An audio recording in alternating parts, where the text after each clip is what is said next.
Akhirnya, anak Malik Cina terus pulih seperti sedia kala. Malik Cina terus menghubungi menantunya tentang keadaan isterinya yang sudah pun baik. Tempoh yang dijanjikan sudah cukup. Saya dan Datuk pun bersedia untuk meninggalkan rumah Malik Cina. Isterinya menangis bila melihat saya dan Datuk berdiri di ambang pintu untuk melangkah pulang. Bagaimana kalau saya yang hantarkan? Malik Cina kemukakan cadangan. Datuk kerutkan dahi, merenung ke kiri dan ke kanan halaman dengan wajah yang tenang. Tak payahlah. Biar kami ni balik sendiri. Bagaimana dengan kerja yang lalu? Berapa upah dan pengerasnya? Apa yang Allah kurniakan pada aku ni adalah untuk kebaikan bagi menolong sesama manusia. Aku ni bukannya mencari makan dengan kerja-kerja macam ni. Maksudnya? Tak ada apa-apa bayaran. Malik Cina termenung panjang. Saya terus mengikat tali kasut. Tiupan angin terasa memukul di daun telinga dan pipi saya. Boleh saya tahu tak, siapa yang buat anak saya macam ni? Secara mendadak isteri Malik Cina mengajukan pertanyaan. Malik Cina kelihatan resah tidak keruan. Kenapa yang kamu nak tanya sangat? Dan nak tahu siapa yang membuatnya? Saya ni nak sangat membalas dendam. Kalau boleh saya nak minta awak buat kerja tu. Kalau upahnya 1 ekar tanah pun saya sanggup untuk adakannya. Membalas dendam dan mengambil upah untuk merosakkan hidup orang lain tu bukan kerja saya lah. Suara Datuk meninggi. Wajahnya nampak masam. Datuk terus menggenggam penumbuk. Malik, pekik Datuk dengan wajah yang marah. Ya, kenapa? Banyakkanlah bersedekah pada anak-anak yatim dan orang susah. Selalukanlah baca Yasin setiap malam Jumaat. Pohon doa pada Allah minta dijauhkan dari segala bala. Ya, saya faham. Saya nak tahu, benar ke sakit anak saya ni dari buatan orang? Malik Cina mengajukan pertanyaan. Itu aku tak tahulah, tapi aku rasa apa yang kau alami sekarang merupakan pembalasan dari Allah. Saya rasa sepanjang hidup saya ni saya tak pernah menganiayakan orang. Saya tak pernah buat orang susah pun. Kau tak boleh cakap macam tu. Mungkin masa muda kau dulu, kau pernah menipu ataupun memberi malu pada seseorang. Datuk menarik nafas panjang. Isteri Malik Cina yang berdiam segera membenamkan pacak sanggul lintang pada sanggul yang seketul atas kepala. Itu sajalah yang nak aku katakan pada kamu berdua. Terpulanglah pada kamu berdua memikirkannya sama ada kamu berdua ni nak ikut ataupun percaya dengan cakap aku. Selesai saja Datuk berkata, dia terus menggeliat. Tangan saya ditariknya untuk menuruni anak tangga yang dibuat daripada kayu cengal. Bila saja tapak kaki Datuk memijak mata tangga yang terakhir, Malik Cina menyebut nama Datuk. Mereka berpandangan. Sinar mata Malik Cina redup tertampar ke wajah Datuk. Ada apa lagi, Malik? Barangkali cakap kamu tu benar. Maksud kamu? Malik Cina terdiam. Pandangannya dialihkan ke arah dinding rumah. Anak perempuannya yang datang secara mendadak di sisinya merenung ke muka saya, kemudian melangkah dengan tenang. Katakanlah apa saja, Malik. Aku sedia nak mendengarnya. Pohon Datuk. Malik Cina pun turun menghampiri Datuk. Bahu Datuk dipegangnya. Dadanya nampak berombak. Wajahnya juga kelihatan rasa tidak menentu. Malik Cina memaksa Datuk untuk duduk di mata tangga yang terakhir. Saya berdiri dekat dengan mereka. Isterinya mungkin tidak mahu masuk campur dalam urusan Datuk dan Malik Cina. Segera menuruti jejak langkah anaknya menuju ke ruang belakang. Kau ni memang betul dalam hal ni. Dulu, aku meminang seorang perempuan. Bila sampai waktu nak menikah, aku tak pergi ke rumah dia. Padahal kedua orang tua gadis tu dah pun memanggil orang kampung. Kaum kerabatnya pun dah berkumpul. Malik Cina membuka rahsia dirinya. Dah kenapa yang kamu buat macam tu, Malik? Saya secara mendadak tak sukakan dia. Saya dah jatuh hati dengan isteri saya sekarang ni. Lepas tu apa yang kau buat? Kau tak minta maaf ke? Tak. Saya takut pada keluarga perempuan tersebut. Kalau saya pergi, tentu saya menerima padah yang buruk. Jadi saya buat tak tahu je lah. Dan menikahlah dengan bini saya yang sekarang ni. Lembut. Cerita dari Malik Cina itu membuatkan Datuk menarik nafas panjang. Rasa kecewanya terhadap perangainya Malik Cina terbayang di wajahnya. Angin yang bertiup lembut terus menyentuh ke wajah saya dan Datuk. Aku pernah dengar cerita macam tu.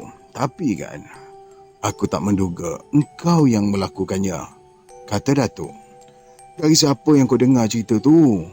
Soal Malik Cina. Aku tak ingat dah daripada siapa, jawab Datuk dan terus bangun. Sarungkan kasut capal bertali 2 ke kaki. Datuk melangkah 2 tapak ke hadapan. Datuk berhenti melangkah, memusingkan badan dan berdiri berdepan dengan Malik Cina yang masih duduk di mata anak tangga yang terakhir. Bahagian tepi rambut Malik Cina nampak bergerak-gerak disentuh angin. Kalau dulu kau pernah memalukan orang lain, sekarang ni kau sendiri merasakan balasannya. Ingat, kalau kita pernah menganiayakan orang satu hari, kelak nanti kita akan menerima padanya. Kalau tak kena pada kita, mungkin pada anak cucu kita. Jelas Datuk dengan tenang. Malik Cina segera berdiri. Biji mata Datuk ditentangnya. Saya sedar dan faham semuanya, balas Malik Cina lembut. Ingat, mulai hari ini bersihkan saja hati kamu tu. Jangan menganiayakan orang. Jangan menjatuhkan maruah orang. Buatlah baik sesama insan. Ya, saya berjanji. Aku doakan kamu bahagia, ya. Tenang sekali Datuk bersuara. Datuk bersalaman dengan Malik Cina. Cepat-cepat Malik Cina memeluk tubuh Datuk. Mereka berdekapan penuh mesra. Saya ni hanya memerhatikan saja gerak-geri Datuk dan Malik Cina. Biarlah saya hantar awak ke pekan Sungai Siput. Malik Cina mengemukakan cadangan. Datuk segera menjatuhkan sepasang tangannya yang merangkum tubuh Malik Cina. Tak payahlah. Biarlah kami berjalan. Kenapa pula? Naik kereta kan lagi bagus. Terima kasihlah Malik. Biar kami berjalan.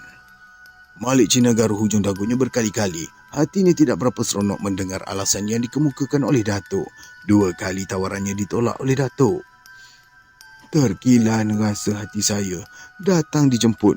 Bila balik nak jalan kaki. Malik Cina meluahkan rasa hatinya. Tak apalah. Ini kan permintaan tuan punya diri. Kenapa yang kamu nak susah hati? Saya tahu tapi kurang seronok. Tak apalah. Aku cakap ikhlas. Jelas Datuk. Datuk menarik tangan saya untuk memulakan langkah. Tiba-tiba, isteri Malik Cina meluru ke arah kami. Di tangannya terselit sampul surat panjang berwarna kekuningan. Isteri Malik Cina menghulurkan sampul surat itu pada Datuk. Apa bendanya ni? Datuk agak terkejut. Duit. Ada RM200 untuk upah mengubati anak saya. Jelas isteri Malik Cina. Datuk tergamam. Sampul surat di tangan isteri Malik ditepisnya. Wang bertaburan atas tanah. Muka Datuk serta-merta menjadi marah. Nafasnya tercungap-cungap. Badannya menggeletar menahan rasa marah. Muka isteri Malik Cina menjadi pucat. Malik, jerit Datuk sekuat hati. Malik Cina segera menghampirinya. Wajah isteri Malik Cina yang pucat segera bertukar menjadi kemerah-merahan. Wang yang bertaburan di atas tanah dikutipnya selai demi selai dan disumbat ke mulut sampul surat itu. Bukankah sudah aku katakan yang aku ni bukannya mencari rezeki dengan mengubat orang. Aku sekadar berusaha yang menentukannya pula Allah. Kenapa perkara yang aku benci ni kamu lakukan pada aku? Apa, kamu nak menguji aku ke? Datuk meledakkan apa yang ada di dalam hatinya. Maafkanlah saya terlupa bagi tahu bini saya. Dia tak tahu, tak terniat pun nak menguji awak, sahut Malik Cina. Mukanya nampak cemas. Datuk termenung. Perlahan-lahan dia menatap wajah isteri Malik Cina yang keadaannya tak tentu arah. Maafkanlah aku. Aku ni tak berniat nak menjatuhkan air muka kamu. Maafkanlah aku. Nada suara Datuk dibalut rasa kesal yang memanjang. Datuk terus beristighfar beberapa kali. Maafkanlah aku. Ulang Datuk. Saya maafkan, balas isteri Malik Cina. Datuk gembira mendengar kata-kata yang diluahkan oleh isteri Malik Cina. Dan Malik Cina pun berkali-kali meminta maaf pada Datuk kerana kesalahannya yang tidak memberitahu isterinya tentang pantang larang yang diamalkan oleh Datuk. Wang itu kau sedekahkan saja pada anak-anak yatim, pada fakir miskin atau hadiahkan pada masjid. Barangkali dengan wang tu dapat digunakan untuk membaiki mana-mana bahagian masjid yang rosak. Dalam nada lembut, Datuk menyatakan pada Malik Cina dan isterinya. Mereka menganggukkan kepala. Aku nak pesan pada kamu, supaya mengamalkan membaca Al-Fatihah sebanyak 41 kali di antara sembahyang sunat subuh dengan fardu subuh. Beritahu Datuk pada Malik Cina. Apa faedah mengamalkannya? Soal Malik Cina tak sabar. Kalau orang tu makan gaji, mudah naik pangkat. Lagi, kalau dia miskin akan jadi kaya. Ada saja rezeki yang halal diberikan Allah untuknya. Lagi, kalau dia banyak hutang, ada saja jalan diberikan Allah untuknya menyelesaikan hutang. Malik Cina renung muka isterinya yang khusyuk mendengar penerangan dan Datuk. Saya hanya diam, tetapi apa yang saya dengar tetap saya sematkan dalam hati. Memang tidak mudah Datuk mahu memberikan amalan pada seseorang. Entah apa pula mimpinya dia mahu memberikannya pada Malik Cina. Lagi apa faedahnya amalan tu? Malik Cina mencuki rahsia. Kalau seseorang tu sakit dan amalkan membaca, dengan izin Allah sakitnya tu akan sembuh. Jelas Datuk. Lagi, jika dia lemah, dia akan dikuatkan oleh Allah. Lagi, jika orang itu berdagang atau merantau di negeri orang, dia tetap dihormati dan dimuliakan. Cita-citanya sampai dan orang itu tidak akan dimusuhi oleh sesiapa. Datuk terbatuk. Banyak faedahnya ya, kata isteri Malik Cina.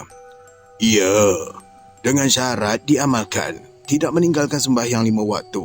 Nampaknya mudah, tetapi jarang orang dapat mengamalkannya dengan sempurna. Datuk meraba pangkal dagu. Dia merenung muka saya, memberikan isyarat untuk memulakan perjalanan. Tapi, kamu sekeluarga harus mengamalkannya, terutamanya anak kamu, supaya sakitnya tak berulang lagi. Datuk mengingatkan Malik Cina dan isteri. Datuk bersalaman dengan Malik Cina, kemudian saya pula bersalaman. Saya rasakan genggaman Malik Cina cukup erat, seolah-olah tidak mahu melepaskan saya pulang. Selamat jalannya. Semoga kamu dengan cucu selamat sampai ke tempat yang dituju, ujar Malik Cina pada Datuk. Semoga Allah memberkati dan menyelamatkan keluarga kamu dari sebarang bencana, jawab Datuk. Malik Cina tunduk, tetapi di kelopak mata isterinya tergenang air yang jernih. Saya renung ke arah rumah Malik Cina. Saya lihat anaknya berdiri di muka pintu merenung ke arah saya. Memang anak perempuan Malik Cina ni cantik sungguh. Secara diam-diam saya tertarik pada kecantikannya. Kalau saya disuruh menatap wajahnya selama 2-3 jam, saya sanggup untuk melakukannya. Tengok apa tu? Kamu tahu kan dia tu bini orang? Terdengar suara Datuk memukul gegendang telinga saya. Cepat-cepat saya menoleh ke kanan. Malik Cina tersenyum ke arah saya. Toleh ke kiri. Isteri Malik Cina juga tersenyum. Saya terasa malu dan untuk menghilangkan rasa malu tu, saya terus melangkah dengan cepat mendahului langkah Datuk. Cucu awak tu dah besar, dah ada perasaan pada perempuan. Saya terdengar suara Malik Cina. Kata-kata itu menyindir diri saya. Saya terdengar ketawa Datuk yang pendek. Ketawa itu juga saya rasakan menyindir diri saya. Menyesal saya renung ke rumah Malik Cina. Kalau saya tak renung tadi, tentu saya tak diketawakan dan menjadi bahan bualan mereka. Batin saya terus merungut, penuh dengan rasa kesal. Langkah. Saya terus melangkah. Saya tak peduli sama ada Datuk mengikuti saya dari belakang ataupun tidak. Soal yang penting bagi saya ialah tidak mahu pandang muka Malik Cina dan isterinya. Saya tak nak dengar suara mereka. Semuanya menyakitkan hati. Saya terus melangkah. Bila sampai dekat pokok besar, Datuk terus memegang bahu saya. Dia menyuruh saya berjalan bersaingan dengannya. Tak kuasa saya melihat wajahnya. Saya ni masih lagi terasa malu kerana rahsia diri saya sudah diketahuinya. Saya berdoa semoga Datuk tidak menimbulkan perkara itu pada saya. Sesungguhnya, saya tak rela malu untuk kali kedua pada Datuk. Hati saya terasa lega. Datuk tidak menimbulkan perkara tersebut. Kami terus melangkah seiring di bawah hembusan bayu yang datang dari arah sebuah bukit yang letaknya di pinggir kampung bahagia. Kicau burung yang menyanyi di pepohonan kiri dan kanan amat menyeronokkan. Matahari pagi yang berada di paras pucuk kelapa dara bersinar lembut. Kabut nipis kelihatan bangkit perlahan di puncak banjaran Titiwangsa. Bayu pun menggerakkan dedaun yang menghijau. Indahnya alam ciptaan Allah. Kata nenek, kalau kita mengagumi keindahan alam ciptaan Allah, kita harus bersyukur dan memujinya. Kemudian bandingkanlah betapa kerdilnya diri kita dalam keindahan alam itu. Nenek juga berkata, Orang-orang yang tinggal di kawasan alam semula jadi selalunya hidup aman dan panjang umur, sentiasa tenang. Sebabnya mereka jadi demikian kerana mereka selalu bersyukur pada Allah. Secara tak langsung, mereka mendekatkan diri dengannya.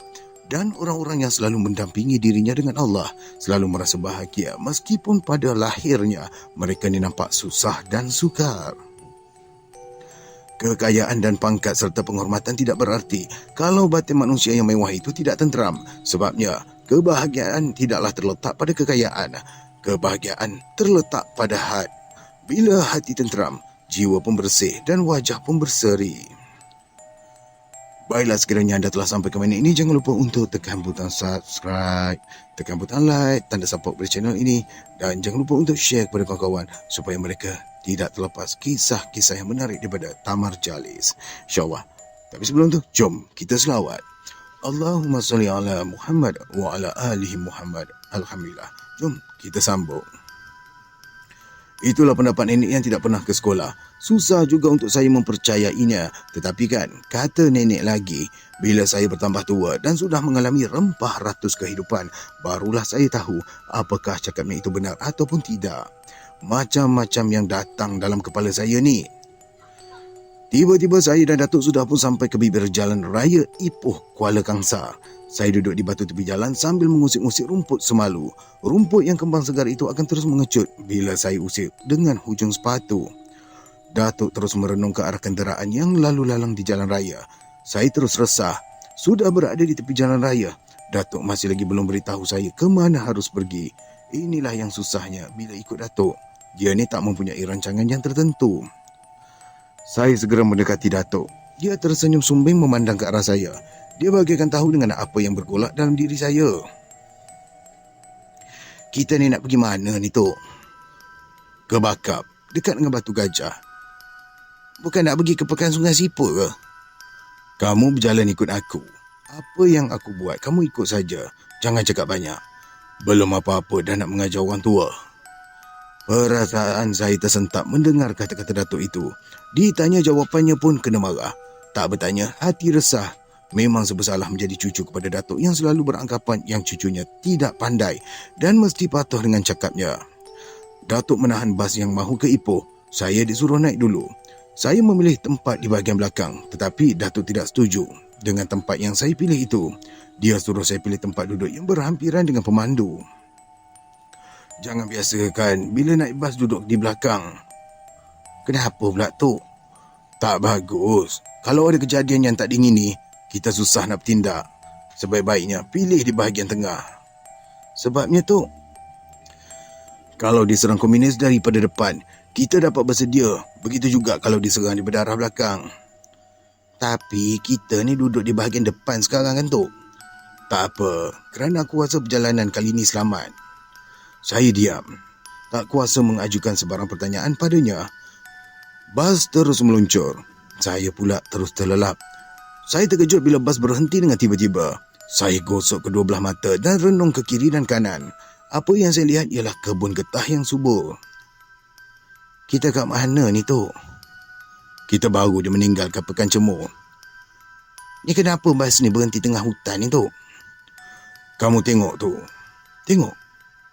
Datuk meluruskan telunjuknya ke arah belukar kecil di kiri bas. Saya terkejut. Saya lihat lebih daripada 20 orang lelaki memakai baju seragam dengan topi leper berbucu 5. Di tangan mereka lengkap dengan senjata api. Tu askar tu, Tok, kata saya.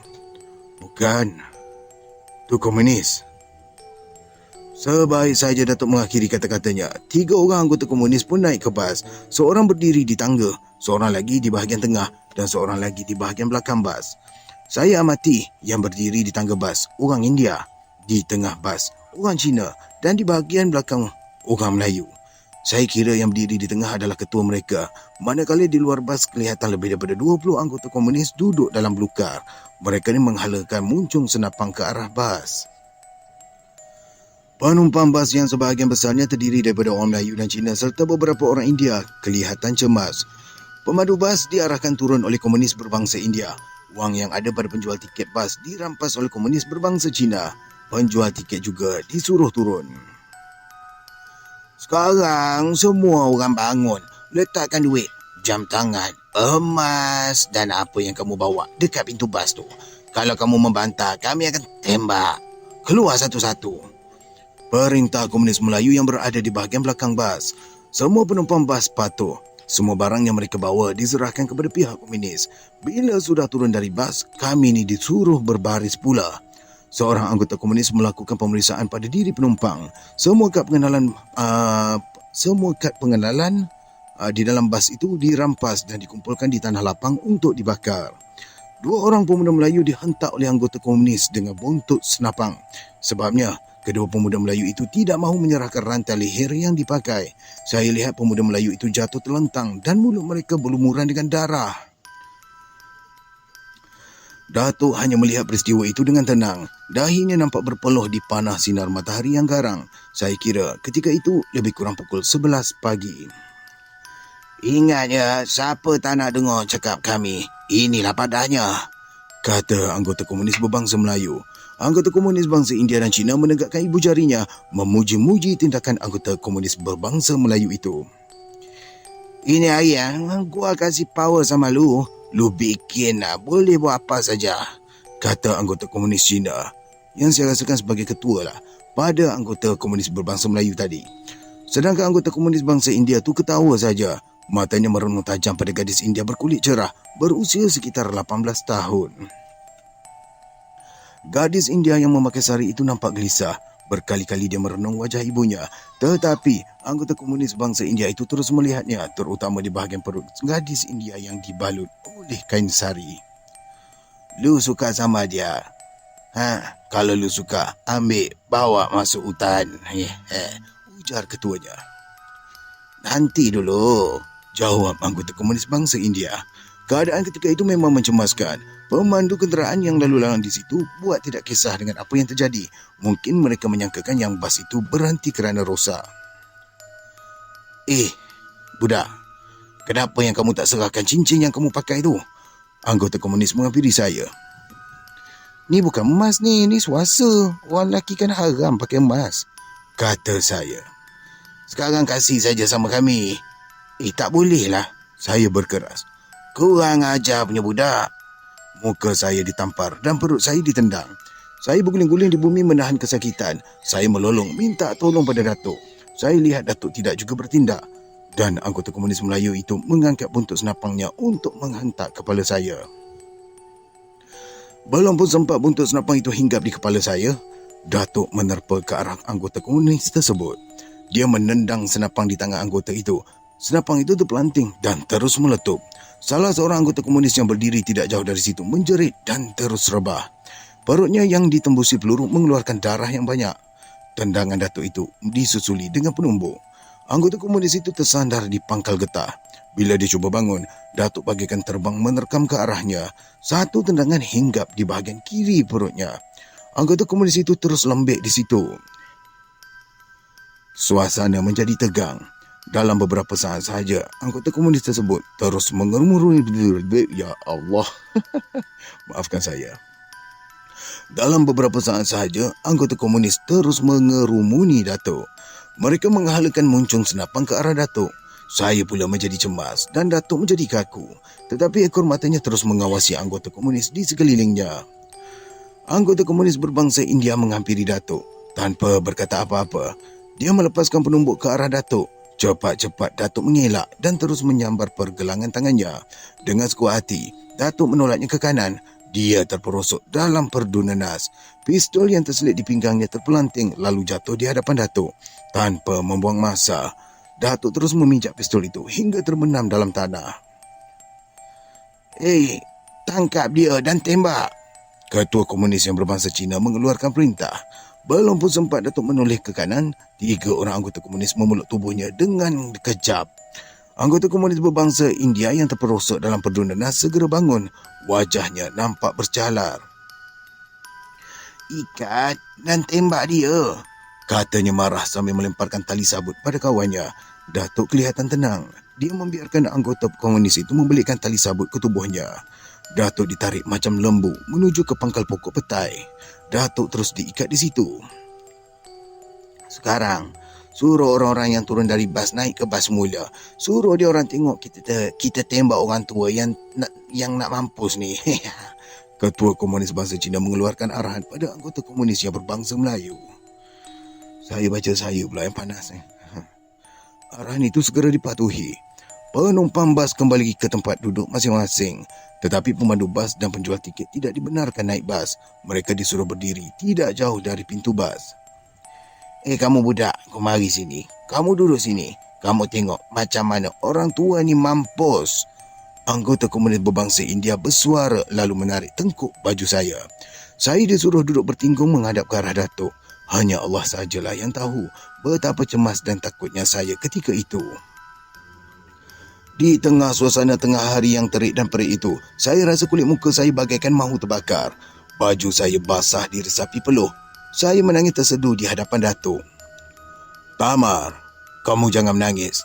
Tak ada sesiapa, tak ada manusia yang boleh memisahkan roh dari jasad seseorang jika tak diizinkan oleh Allah. Janganlah kamu takut pada mereka, kata Datuk berpandangan sama sendiri. 2-3 orang daripada mereka menjuihkan bibir dan sebahagian yang lain senyum dan ketawa kecil. Sekejap lagi kamu tahulah siapa besar, Allah kamu ke atau pelukis napang ni. Masa tu kamu boleh minta tolong dengan Allah, ya? Sindir anggota komunis berbangsa Melayu. Datuk hanya diam saja. Wajahnya kelihatan aman, tenang sekali. Saya terus mengesat air mata. Ketika itu juga saya terdengar suara jeritan burung helang, panjang dan amat nyaring sekali. Saya lihat ke langit. Saya lihat burung helang itu terbang berlegar-legar di atas kepala kami. Menurut petua orang tua, bila burung helang berbunyi di atas kepala dan berpusing-pusing waktu tengah hari, itu tandanya orang yang berada di bawahnya akan menemui kesusahan. Bagi mengelakkan perkara itu terjadi, orang yang mendengarnya harus memukul pangkal pokok besar sekuat-kuat hati dengan harapan dapat didengari oleh burung helang. Dengan itu, burung helang itu akan terbang ke tempat yang lain.